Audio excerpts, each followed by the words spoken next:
Hello, everyone. We hope you had a nice long weekend. We thank you for joining us now for the Journey to Digital, Tips to Grow Confident Learners, which will focus on student confidence and ways that you can inspire confident learners in your courses. My name is Courtney Doyle Chambers, and I'm happy to be your moderator for today's presentation.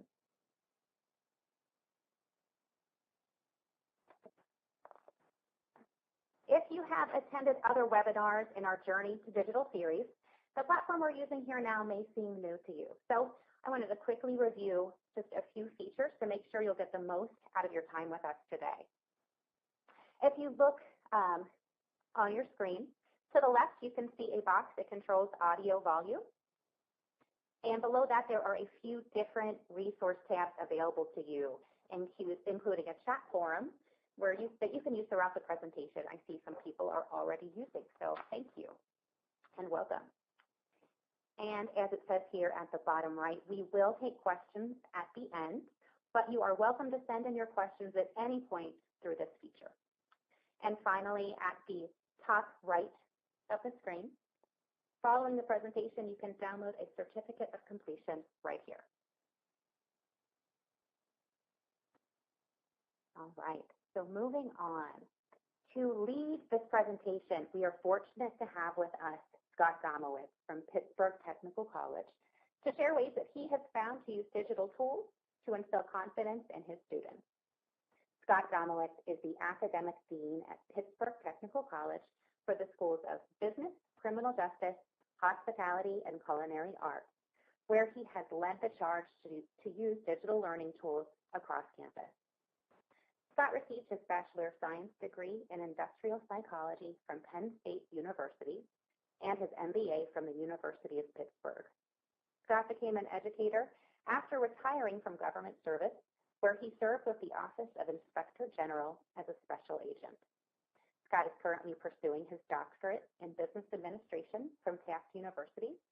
And when not teaching, you can usually find Scott out on Lake Erie, as he's an avid kayaker, fisherman, and scuba diver. We are thrilled that Scott has taken time from his busy schedule to be with us and to share a piece of his journey. At the end of Scott's presentation, you will have the opportunity to ask questions. And at this time, I would like to turn the presentation over to Scott. Well, thank you, Courtney, and good afternoon, everyone, and thank you so much for joining me today. I hope you find this educational and informative. I am the academic dean at a college in Western Pennsylvania, and we have recently transitioned to a fully digital school in almost all of our departments. We're about 90% completely digital, and I wanted to share our experiences with you with regards to that transition and why we actually moved in that direction. As the title of this presentation tells you, we're talking about instilling confidence in our students. And we constantly heard from employers that one of the most prominent skills that they look for during the interviewing process was a student that was confident in their abilities and in presenting what they could do for a potential employer. Well, we married that with the fact that most of the kids today, the millennials, don't live in that same world where you and I grew up. They live in a digital world. I have two teenage sons, and it's more often than not that I'll find them sitting in the same room, texting one another across the room instead of communicating verbally like you and I might do. Another good example is I recently chaperoned one of their high school dances. And if you remember back to your high school dance, that's what you did, is you danced. Believe it or not, for 2.5 hours, these kids sat around in social circles and just texted one another. No real social engagement whatsoever. So we decided that the best way to try to reach these kids was through the digital world, and was one of the impetus for us moving into the digital platform. So how did we begin? Well, we started back, let's go back a couple of years, back about maybe 10 years. And I was approached to pilot a new interactive digital platform for learning and engagement. And the first course that was rolled out onto this platform was a course called Medical Terminology. And if any of you are familiar with medical terminology at all, you'll find that that is pretty much a dry subject matter to teach. It is pretty rote. You give a list of terminology. You have the students understand where the roots came from that terminology. You have a memorized study. You give a quiz, and you're on to the next set. Well, in this particular course, we were experiencing a very high withdrawal and what we call WDF rate, withdrawals, D's or F's in that class, running at around 35%. Very unacceptable. The average grade in that class was probably a C of those that did pass the class. So I looked at this particular product and said, well, I had nothing to lose, so we gave it a shot for 1 quarter. Ran it for 1 quarter in one section, and we were surprised at the results. In that 1 quarter alone, the WDF rate for that section dropped to 18%, and the average grade for a student in that class was a B+. Well, obviously, being kind of science-minded myself and looking at running experiments all through my career, I wasn't going to take just that one set of outcomes. So we decided to run it a second quarter, and we were going to do it a little bit more scientific this time. So we ran it in 4 sections with 2 different instructors. Each instructor taught the course regularly, the way they normally did, and they taught the second section using the digital platform. Unsurprisingly, we got the same results. The normal way we taught the course, we were experiencing the high rates of withdrawal, but in the course where we were using the digital platforms, we experienced the very low, roughly 18% withdrawal rate, which was excellent as far as I was concerned. And the grade point averages were high as well. So boosting the interactivity amongst the students is one of the driving forces that you can do to help build their confidence. It was a good example to me of how powerful the digital world has become and where these students actually live. There was a study done not too long ago, where it polled students about how much time they actually spent reading in their textbooks as opposed to how much time they spent on Facebook. The average student reads about 15 pages of their textbook a week, and they spend about 400 pages on Facebook a week. So you can see that the students are really engaged, but they're engaged in a different way than you and I were when we were going to school. So there are many ways that you can look at interacting and boosting interactivity with the students. If you are using a digital product of any kind, whether it be MindTap or Connect or Rebel, there are ways to actually boost the interactivity with the students and try to get them to use the product and engage themselves. One feature that I like to use is to hide what I call Easter eggs within the reading material that I make assignments to. Students, in order to find the Easter eggs, of course, have to read through the material, and then they're posed with a question. Maybe it's true and false, maybe it's multiple choice, but it's a very short question, very easy to answer based on the previous paragraph or 2 of reading that they just did. It encourages them to get very easy points, but of course, in order to have answered the question, they've had to have done the reading. One of the things that we struggled with, and I'm sure everyone out there does too, is the fact that students don't like to read without having some type of motivation. So this kind of gives them the motivation to read the material. We also tend to embed all kinds of videos, YouTubes, and other links to outside websites, wherever we can, to beef up the engagement of the students within the product itself. Many of the products come with all kinds of interactivity built into them, but if you don't have a digital product or platform that you're using, there are plenty out there that involve using the common cell phone. Most of the kids today have smartphones, so you can use any of the various tools that are out there, Poll Everywhere, or SurveyMonkey, Poplet, Kahoot, any of those that are out there to engage the student. I know a lot of instructors don't like to have students use the cell phones during class. They find that sometimes they're a distraction.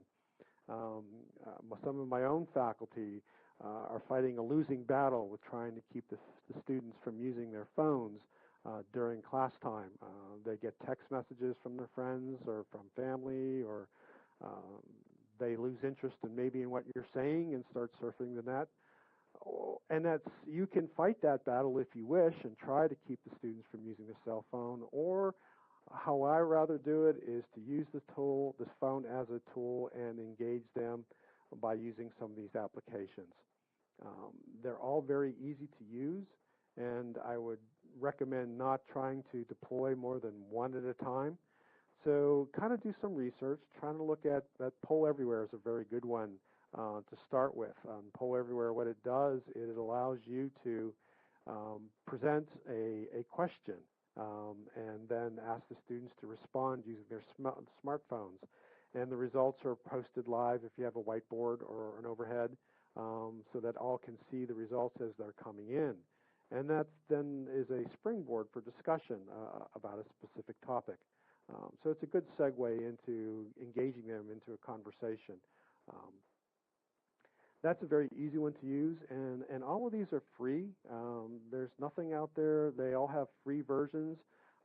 There's not too much difference between the paid and the free versions. The paid may have a few more bells or whistles, or may have some ability to do some analytics, but if you don't need that, you just need the basic to try to engage your students, the free versions work just as well. So I would suggest just use one, try it out for a quarter, see where you get your engagement, get comfortable using it yourself, get your students kind of used to using it, and then gradually add a few more here and there. Another great one that I use all the time is ConnectYard. Now, ConnectYard is a standalone application. You can go out there and you can purchase the application directly from the manufacturer. But what's neat is ConnectYard comes built into MindTap from Cengage, and that's how we utilize it. The advantage of ConnectYard is that the students register in what is called a yard. The yard is your classroom, your section of students, and only your section of students. They determine how they're going to interact with you, whether it be through Facebook or Twitter or text messaging or email or any combination or all of the above. You don't have to share contact information. In other words, you don't have to be their friend on Facebook. You don't have to give them your Twitter handle. You don't have to exchange phone numbers. The system does that for you seamlessly and protects your identity from the students and your contact information from the students. So when you post a question in your yard, for example, that will filter out to the students, and they will receive it the various ways that they've signed up to receive the information. Now, knowing that students live on Facebook, this becomes a good method for me to communicate with the students about upcoming projects or assignments or tests that might be on the next horizon. But more importantly, it allows me to extend the classroom beyond 2 to 4 hours that I might have them during a traditional week. In criminal justice specifically, a lot of real-world engagement happens outside the classroom. In other words, we may be talking about a specific topic in class, and then on a Saturday afternoon or Sunday morning, something happens in the real world that relates to the topic that we were talking about. Well, instead of having to wait for me to go to the next class and then talk about it then, I can actually send out a message through ConnectYard and start a discussion with the students about what has just happened in real time. Because it goes directly to whatever their choice of medium is, Facebook or text messaging or Twitter, they get it automatically. And believe it or not, they respond right then and there. And I can pretty much step back and then just monitor the engagement. The students kind of take it over all on their own. They really kind of like the engagement and talking about the real topics in the real world and how they relate to the information that they got in the classroom. So this is a really good feature, and I would highly recommend utilizing it. If you've not seen it, you can go out to their website. If you're currently using any type of a MindTap product, Most of them have ConnectYard in there. I would encourage you to explore it and to utilize it. You can assign point values to the posts as well. So there is another incentive for students to become engaged. Most of the students prefer to get involved with assignments and projects when they know that there is a benefit from getting extra points. And this allows you to do that too. It's not necessary, but it is an option that you can utilize. Okay, moving along here. So one of the other things that's very important is to make it as real as possible. In other words, impose real-life simulations or real-life experiences wherever possible that apply directly to the content that you covered in class. We are a very project-based and project learning type environment here at PTC. And in fact, most of the classes are in a flipped environment where the material is presented outside of the classroom. The students are responsible for that and come to the classroom prepared to put that product knowledge to practical application. We use simulations, digital simulations, wherever possible.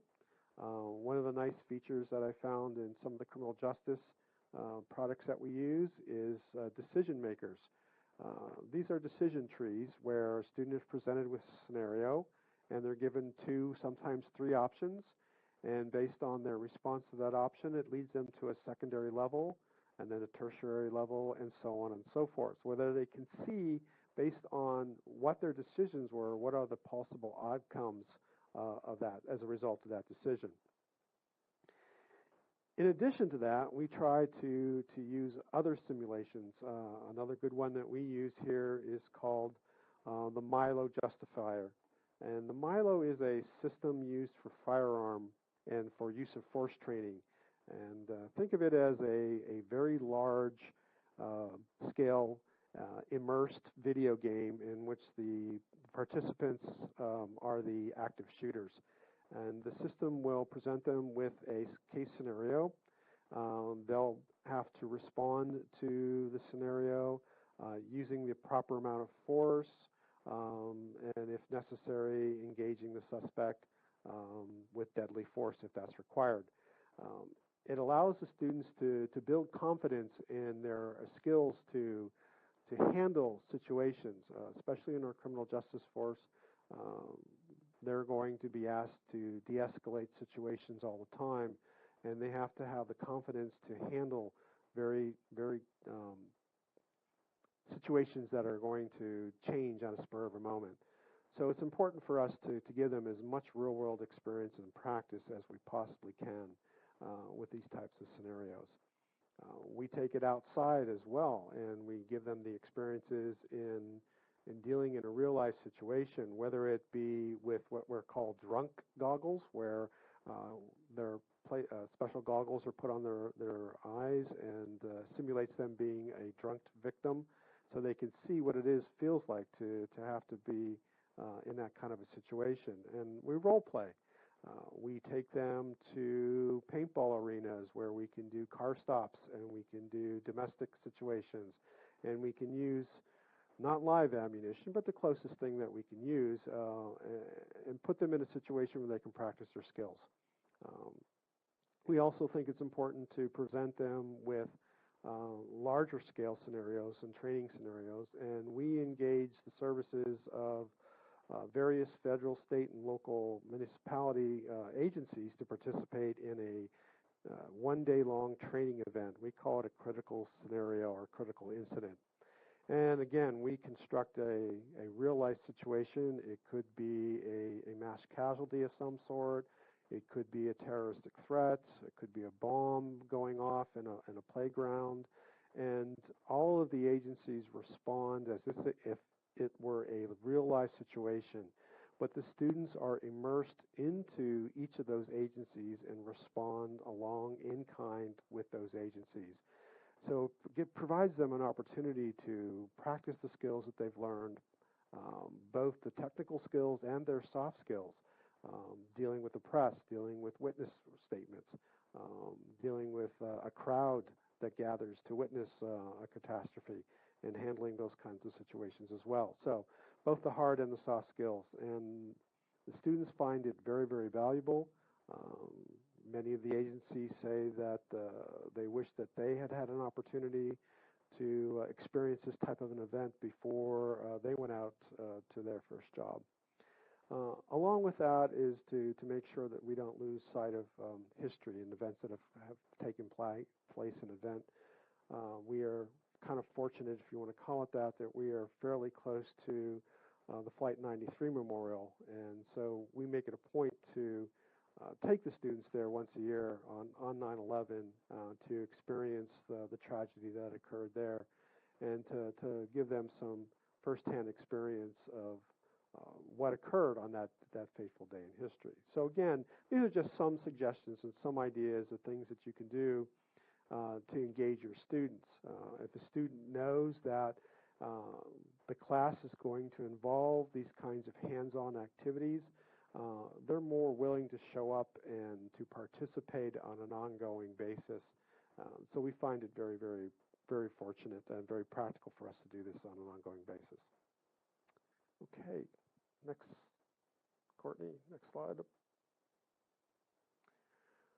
So one of the things that's very important as an instructor too is to try to find out what students need the extra help, or is there concepts that you are teaching that the class as a whole don't understand. Using a lot of the digital products that are out there, they all have built into them some form of analytics that allows you to gauge your students, not only the students' participation, not only their engagement with the product, but also whether or not they understand the concepts that are being presented to them. That's important, again, in developing their confidence, because we want them to feel confident about the material. We want them to understand and how to use it in a practical sense. So the analytics that's available to you will provide you with an opportunity to look at various questions to see whether or not students are being able to answer those questions, and if not, is this an individual or is this the class as a whole? As an instructor, I find it very valuable because I can monitor their progress, but I can also see, for example, if the class as a whole is struggling with a concept, then I know going in that it's not to my benefit to move forward with the material, but to maybe take a step back and go over that material a second time, try to figure out maybe a different approach of presenting it so that the students can comprehend it. As we all know, most of the content within our classes builds on one another. So if they are missing a concept, then they're going to struggle from that point forward in understanding and many of the concepts that follow. So the analytics allows me to do that. It also allows me to target specific students. If there is a particular student that is having a difficulty, it's going to allow me to zero in on that student and see specifically where his issues are, and maybe develop a tutoring plan or some other type of proactive plan to assist that student in achieving his goals. Analytics also allows the students to kind of compare themselves to their classmates, so they know exactly how much time that they spent in a course, but it allows them to see how much time their fellow students are spending in the course, and what they're, how well they are doing or progressing based on the chart in comparison to themselves. For many students, that's a motivator in itself. They like the challenge of succeeding and doing as well as their classmates or better than their classmates. So for some students, that's a motivation enough. But for those underachievers, again, it allows me to find out fairly soon within the class, within the first week or two, and I can intervene before it becomes too difficult to get that student back on track. So take advantage of the analytics that are embedded into the digital products that you might use. They're very valuable tools, and you'll find that they're very helpful on many different fronts. In addition, the analytics also will provide you with material and reports and data that you might need for accreditation. It can help you show that you are meeting your program outcomes, or your course outcomes based on the performance of your students. So again, it's another use for it, a secondary use. But again, it's a good tool, and I would encourage you to take advantage of that tool. Okay.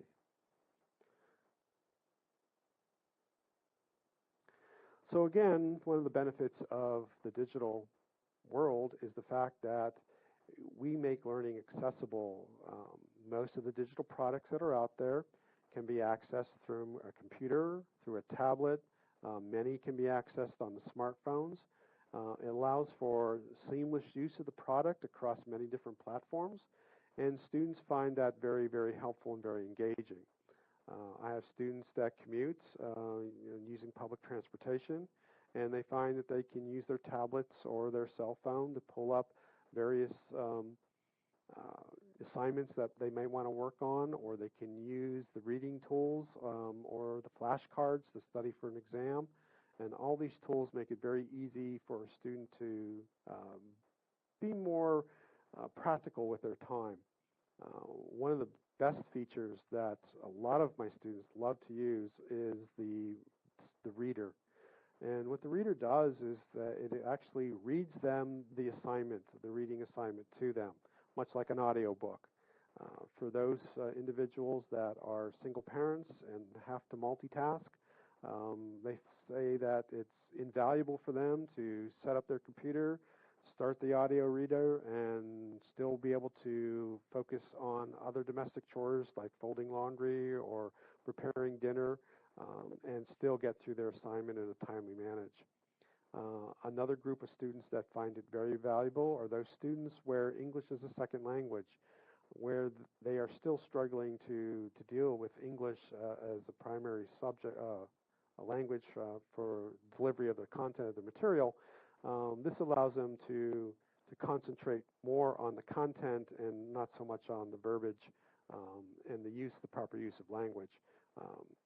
We find also that students that were probably not as successful in high school and their English skills and reading and comprehension skills are not to maybe where they should be for college work.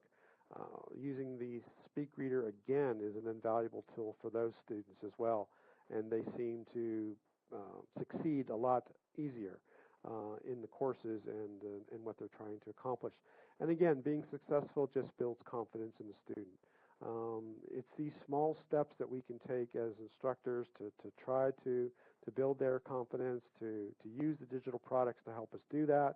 And these little successes become big successes in the end. So again, using the tools that are available within your applications and within your platforms can be used to help the students become successful and feel confident in their abilities.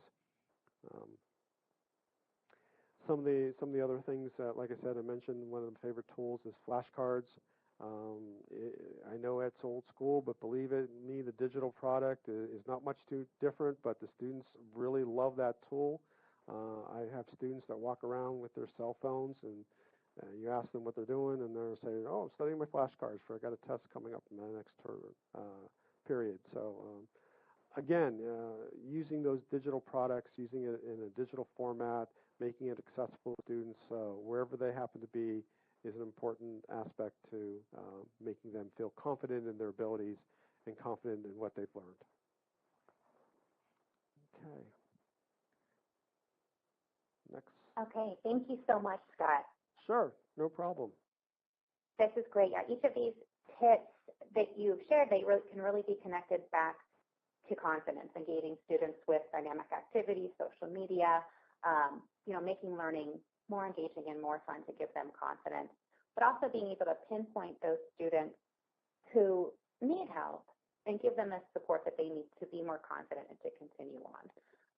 And of course, making learning accessible, as you just spoke about. So thank you very much. No problem. And these are helpful tips. They can be applied in different ways with digital tools.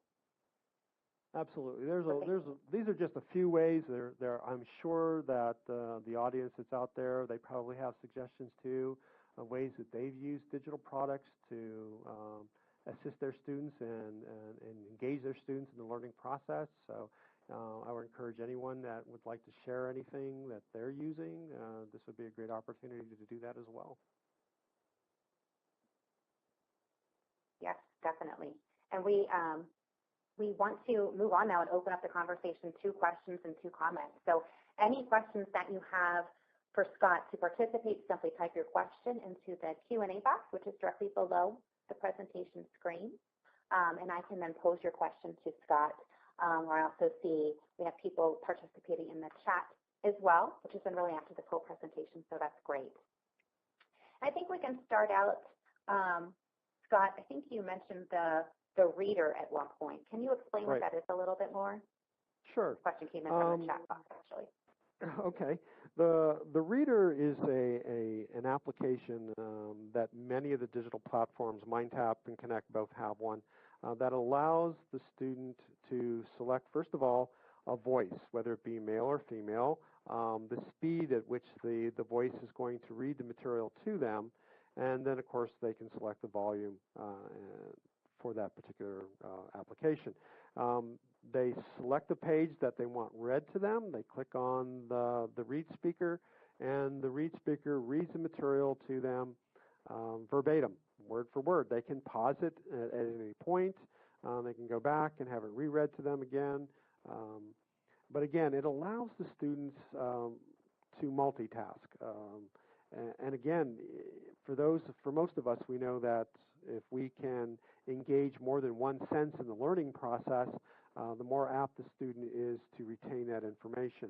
So even those students that are reading the material themselves, if they have the read speaker on as well, they're audibly hearing it as well as visually reading it at the same time. And that seems to improve retention for most students that do that. But again, for the other groups, single parents that need to multitask, it provides them the freedom to do that.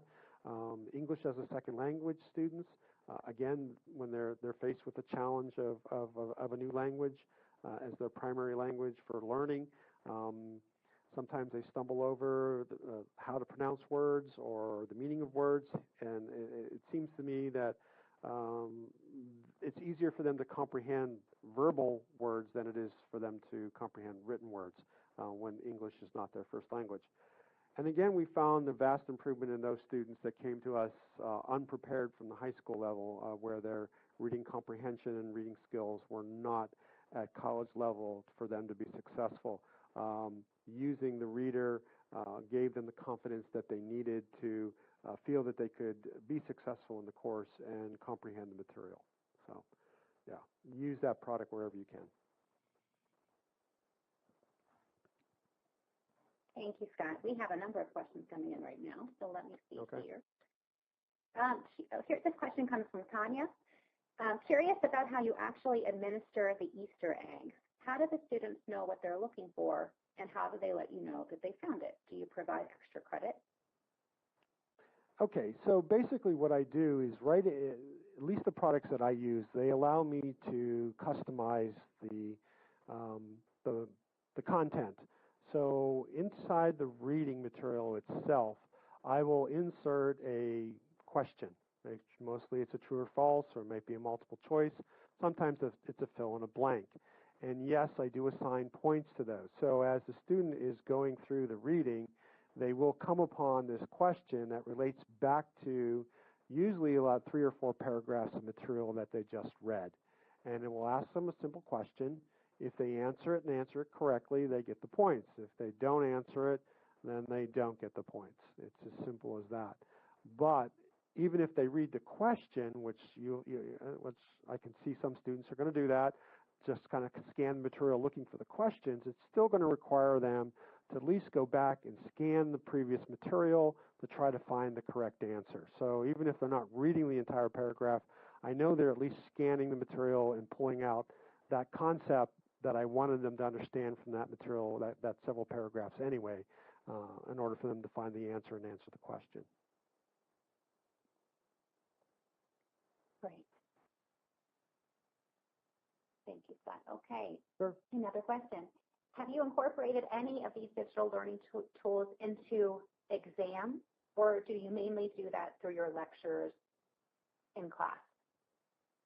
We actually use the digital products to administer the exams as well.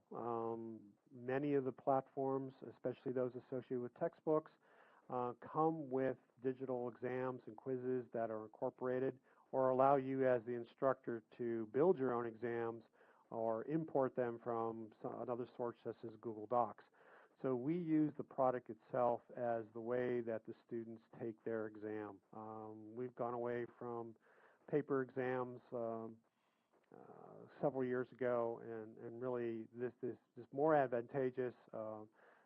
It allows, because the system will grade the exams for you. So as an instructor, you're not spending your time grading exams, you're spending your time developing content and making your course more engaging and more relevant to the student, which is where I'd rather have my faculty spend their time.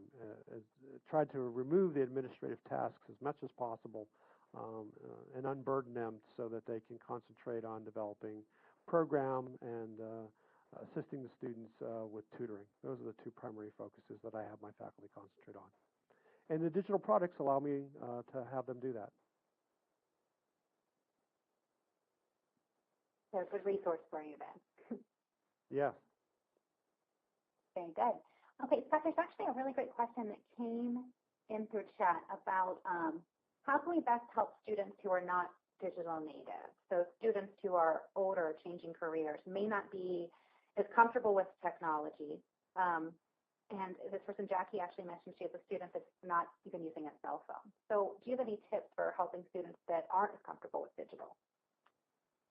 Well, like I said, here at our school, we've gone completely digital, and freshmen coming in their first quarter, along with getting all of their material in a digital format, they get a computer, a laptop from us. We then provide them with instructional, this is during orientation week, we provide them with various times and places where they can go to receive tutoring and instruction on not only how to use the device, but how to then access their digital products. We also offer a session on an ongoing basis on Wednesday between 10:30 and 12:30, where a student can come and get help using any of the digital products or any of the digital devices that we might deploy to deliver content.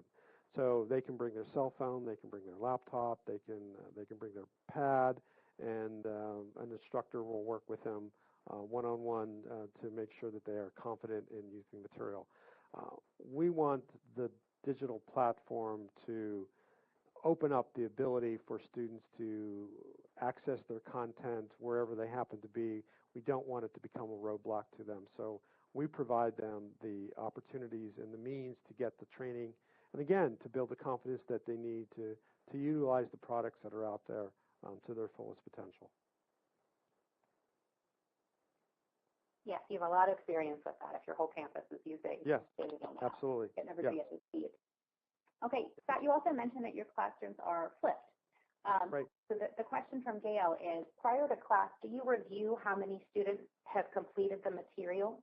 And also, do you use the results of this pre-class work to tailor the classroom experience? Yes to both.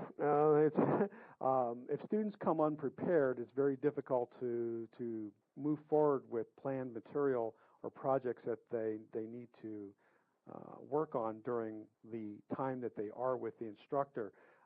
I find that it is very useful to use groups, small groups, 3 to 4 individuals, where if one individual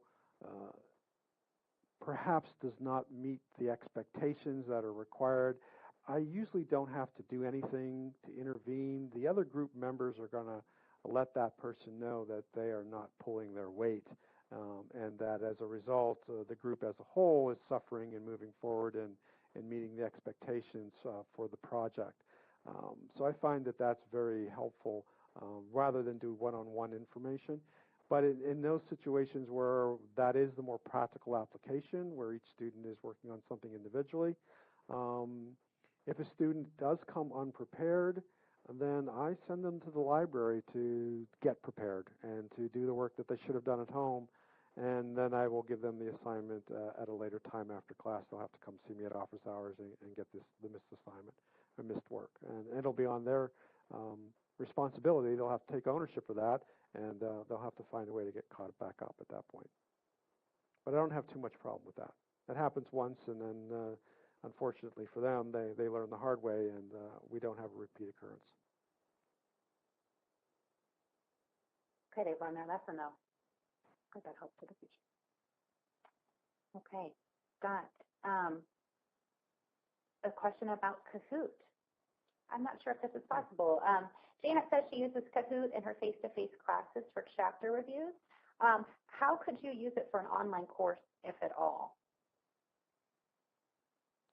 Do you know, have you used it in an online course at all? I'm not sure. I do not. We use Blackboard for our online courses, and we have another product that we use to engage the students. It's not Kahoot. So I have not had any experience, unfortunately, in using Kahoot in an online environment to engage the students. I really would not be able to answer that one for her. I'm not sure, maybe somebody else out there in the community who's online might have an answer for her, but that one I don't. Sorry. That's a great point. Yeah, if there's anybody has any ideas about that, we can talk about that in the chat box. And no, Scott, that's helpful. I mean, Janet says she uses it in her face-to-face classes at all, but it is interesting to think about how that could be expanded and used in an online environment. Right. I think Sharon already put an idea up there for everyone. Set up Kahoots for students to access when they're not in class so that they can practice. So there you go. There was actually a second part of that question, Scott, and it was, do you recommend using a Kahoot in class every day? I try to mix things up. I wouldn't use it every single day, but I mean, I don't see anything wrong with using it every day. If you're getting good results and good engagement from the students, then why change anything? If you feel that maybe your students are getting a little bored with the process, then maybe you want to change it up, and maybe it's every other class or every third class, and you use some other digital product or activity to engage the students, so it's not the same routine. But if you're getting good results using Kahoot every day, then I would stick with it. Sure, it probably just depends on your preference and the course. And, right. Yeah, and it's going to. Right, it'll probably vary too from cohort to cohort. So what works with one cohort may not work with the next. Absolutely. There's been a few questions about Google Drive, Google Docs, and how you can insert that into your course. Is that something that you do in your course, Scott, now? Well, and in the courses in which we use MindTap, of course, we use Google Docs to create information, create documents, assignments, projects, worksheets, and then we import them from Google Docs right into our MindTap applications, our MindTap platform, and those become assignments in the learning curve, just like anything else would be. So each platform is unique. Most of them, though, do have the ability for you to import personally created information, whether it be reading assignments or worksheets or projects of any sort, into the platform itself. So it would be different for every platform, so it's platform specific on how you would actually do that. So depending upon which platform you're using, your rep could probably show you exactly how to do that. Thank you. There was a question that came in, I think related to you talking about pinpointing students that need help through analytics. Sure. The question is it showing results of a student response, a violation of privacy, especially if it's a graded item? I think this relates back to that tip and how students can compare their scores and see how they're performing compared to other students in the class. So maybe we should just clarify there what students actually see and how students can't see other students' names. No, they don't see any personal information about another student whatsoever. They see a scatter point plot that's going to show them a bunch of points, and it's going to show them relatively where they are on that graph and where everybody else is in relationship to them. So no, they don't see any type of specific information. regarding a specific student whatsoever. Only you as the instructor can see that information.